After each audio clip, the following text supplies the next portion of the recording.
Çok değerli kardeşlerim, ülkemin güzel insanları. Sizleri en sıcak duygularımla, sevgiyle, özlemle, hasretle selamlıyorum. Siyasi tarihimiz açısından kara lekelerden biri olarak anılacak bu seçim kampanyasında maalesef ki sizlere Edirne F tipi yüksek güvenlikli cezaevinden seslenmek zorunda bırakılıyorum. 4 Kasım 2016 tarihinde 12 milletvekili arkadaşımla birlikte yasalar ayaklar altına alınarak cezaevine konulduk. 20 ayı aşkın süredir hukuksuz bir şekilde burada tutuluyorum. Hiçbir şekilde adil ve tarafsız bir yargı sürecimiz olmadı. Bu 20 ay boyunca tutuklu olduğum dosyada bile sadece 2 defa mahkemeye çıkarıldım. Yargılama sürecim rahatlıkla tutuksuz yapılabilecekken siyasi baskılar nedeniyle her aşamada tutukluluğuma devam kararı verildi. Hakkımdaki suçlamaların tamamı sizlerin de defalarca dinlediği konuşmalarımdır. Başkaca da bir suçlamayla muhatap olmadım. Benim halen burada olmamın tek nedeni AKP'nin benden korkuyor olmasıdır. Benim burada elimi kolumu bağlayıp meydan meydan dolaşarak bana iftira atmayı mertlik sanıyorlar. Hakkımda tek bir mahkumiyet kararı bile yokken beni suçlu ilan ederek hem açıkça anayasayı ihlal ediyor hem de kamuoyunu yanlış bilgilendirerek yönlendirmeye çalışıyorlar. Şatafatlı ve lüks yaşamlarını, iktidarlarını kaybetmemek için açıkça yalan söylemekten, iftira atmaktan çekinmiyorlar. Ahlakını ve vicdanını bu derece yitirmiş olanların ülkeyi hangi yüzle yönetmeye talip olduklarını da doğrusu anlamakta zorlanıyorum. En kısa zamanda yargı önünde aklanacağımdan kuşkunuz olmasın. Yeter ki yargı makamları iktidarın beklentilerini değil, hukukun üstünlüğünü esas alsınlar. Ama şunu da unutmasınlar ki Seyit Rıza şöyle demişti: "Ben sizin hilelerinizle, yalanlarınızla baş edemedim. Bu bana dert oldu.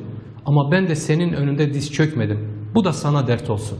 Evelallah ben sizin yalanlarınızla da baş edeceğim." Saygıdeğer yurttaşlarım, bana uygulanan bu zorbalık, bu hukuksuzluk benimle sınırlı olsaydı bunları dile getirmeyi çok da gerekli görmezdim.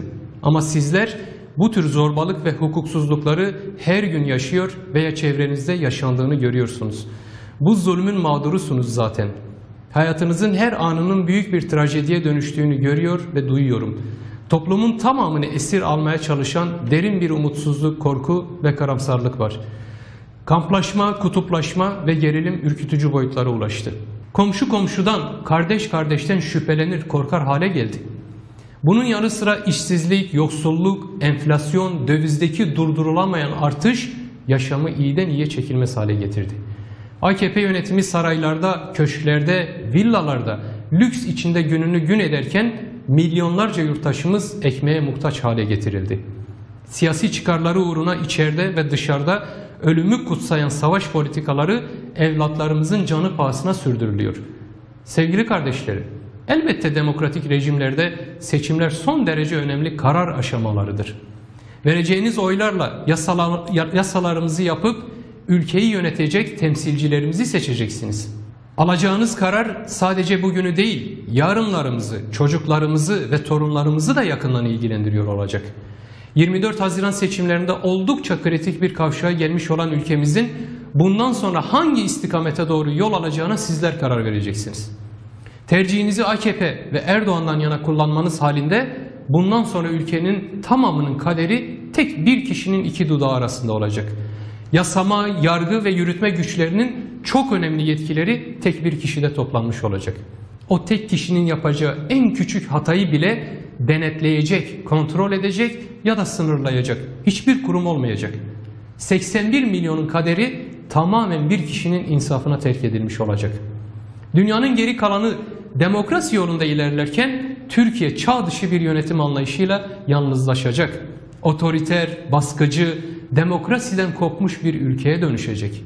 Cumhuriyetin artısıyla, eksisiyle bütün demokratik kazanımları bir gecede ortadan kalkmış olacak. Tek adam rejiminde karşı karşıya kaldığınız adaletsizlikler, haksızlıklar için başvurabileceğiniz hiçbir yer kalmayacak.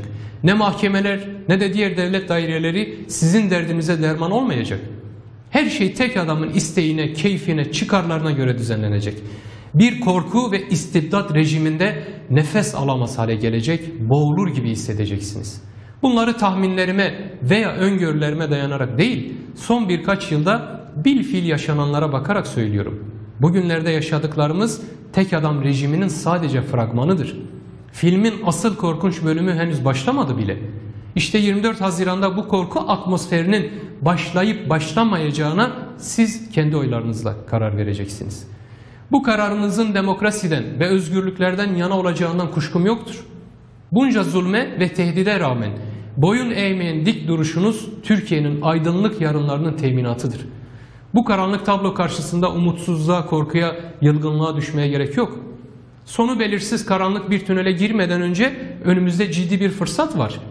Bu fırsatı hep birlikte doğru değerlendireceğiz ve göreceksiniz. Ülkemizi bu uçurumun kenarından çekip alacağız. Öyle devletin bütün imkanlarını sınırsızca kullanarak seçim kampanyası yapan, valisiyle, kaymakamıyla, yargısıyla, medyasıyla bütün bürokrasiyi AKP'nin emrinde çalıştıran, buna rağmen meydanları dolduramayan kof kabadaylığın tehditleri cesaretinizi kırmaz. Bunların bir oyluk canları vardır. Meydanlarda bağırıp çağırarak insanlara hakaret edip, düşmanlaştırarak halka boyun eğdireceklerini zanneden bu siyasi karikatürlere halkın kim olduğunu ve gücünü göstermek hiç de zor değil. 24 Haziran'da sandığa atacağınız zarfın içine demokrasi istediğinizi gösteren iki pusulayı, HDP ve Demirtaş oylarını koyun, gerisini bize bırakın. Seçim akşamı sandıklar açıldığında görün bakalım o habire size parmak sallayıp damarları çıkıncaya kadar bağıran sahte kabadayılar ne hale geliyor?